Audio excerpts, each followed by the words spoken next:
Hello guys, today is my orientation bilang isang senior high student. Kaya samahan niyo ako. Tara!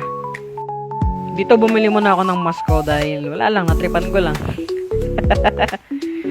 At ayan na nga, nakasuot na ako ng mask. Kaya pupunta na ako dun sa may sakayan ng jeep.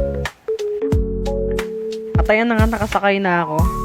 By the way, pagpasensya na kung di ko mapakita lahat kasi sobrang siksikan dito sa jeep.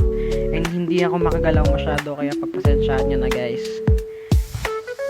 At ayan na nga guys, nakababa na ako. And as you can see naman, naglalakad na ako papunta sa campus namin. Yung campus pala namin is medyo malayo pero kaya kong lakarin. By the way, don't forget to follow my page para lagi kayong updated sa aking mga vlogs and videos. At ayan guys, nandito na ako sa loob ng campus. And as you can see naman, dalawang estudyante pa lang yung nasa dulo. And pare-parehas kami nag-aantay na makapasok sa room namin.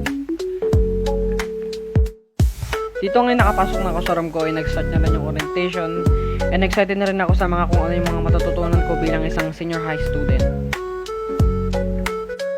Pagkatapos ng orientation, dumaan muna ako ng SM San Mateo para magpalamig and maglakad-lakad. At alam nyo naman, mainit ang panahon kaya sobrang daming dumadaan muna ng SM San Mateo after ng class. Pagkatapos ko magpalamig and maglakad-lakad sa SM San Mateo, pumunta ako ng 7-Eleven kasi may gusto kong bilhin. And shoutout kay kuya na nagbukas sa akin.